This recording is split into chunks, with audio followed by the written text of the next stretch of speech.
Jeremy Robinson speaks about his breakup from Tamar Braxton. You know, I initially was going to take the high road in this situation and not say anything. But the reality is I cannot keep getting attacked. My character can't keep getting attacked. I can't keep being thrown under the bus because someone can't control their anxiety. And someone can't control these delusional thoughts about things that aren't real.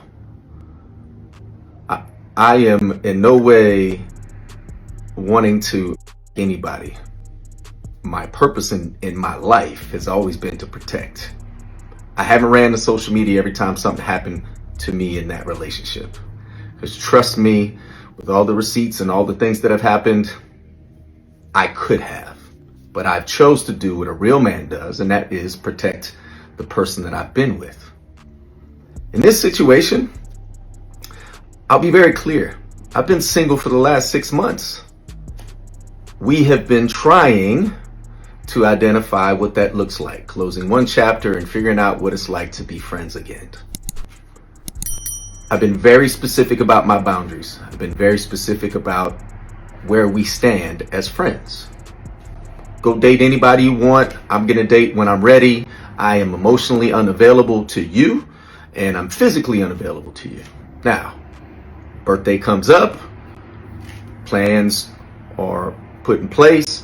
Of course, I want someone that I consider to be family to be involved in that, because if anybody knows her, she is big on birthdays. I don't lead people on. I'm very direct. Listen, if anything that you're doing or that you want to do comes with an agenda, I don't want to be involved in it at all. I don't want you to be involved in my birthday plans. I don't want you to come to Turks and Caicos. This is not a reconciliation time. Whatever you decide you're doing is because we're friends and because I'm still being involved in my son's life. I still would love for you to have a relationship with my children, but not to the extent that you make up these stories that aren't real. I went to New Orleans.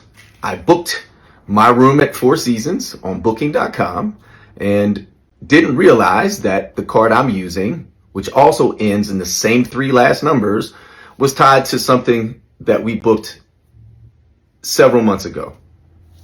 No harm, no foul. We're talking $900. Stop it. While I'm in New Orleans for a funeral, my really good 25 plus year friend who passed away, I spent time with his family.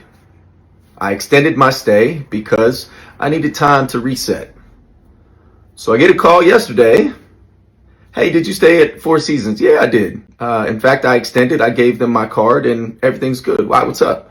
Oh, well, I got a call about some chick who used my card at Four Seasons. I said, that's not possible. This is funny. Ha ha ha. What are you talking about? Well, I thought we can friends. We can talk about it, but this is laughable. I didn't stay with anybody at the Four Seasons. I'm not seeing anybody.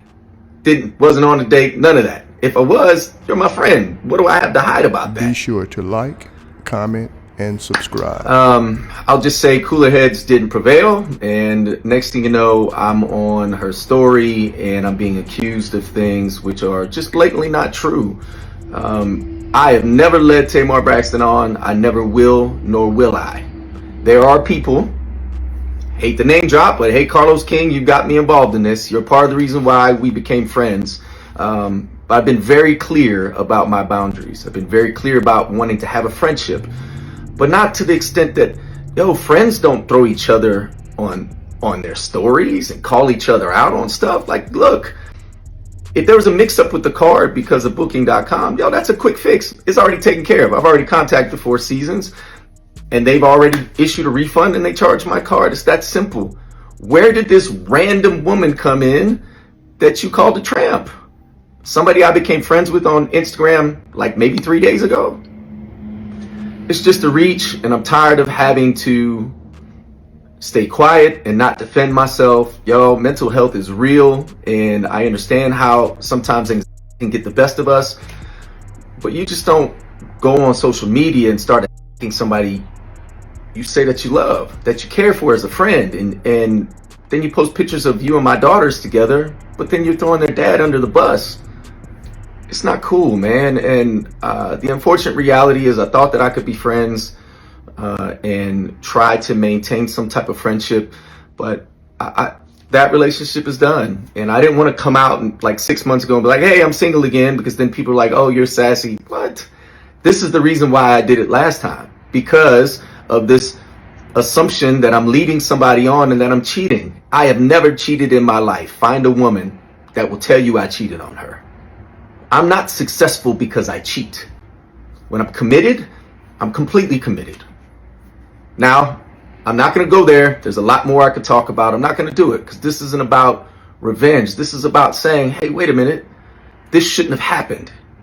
Picking up the phone and talking calmly and saying, hey, Jay, I got charged in my car. You stayed at Four Seasons. Okay, cool. But then you had to find a random narrative to go with it. It's messed up, and the truth is now there's potential defamation behind it because I don't even know this person, never met her in my life, never even had a DM with her. Again, here I am defending myself because of all of these assumptions and all these internet who don't have a clue, not one thing, they don't know nothing about me.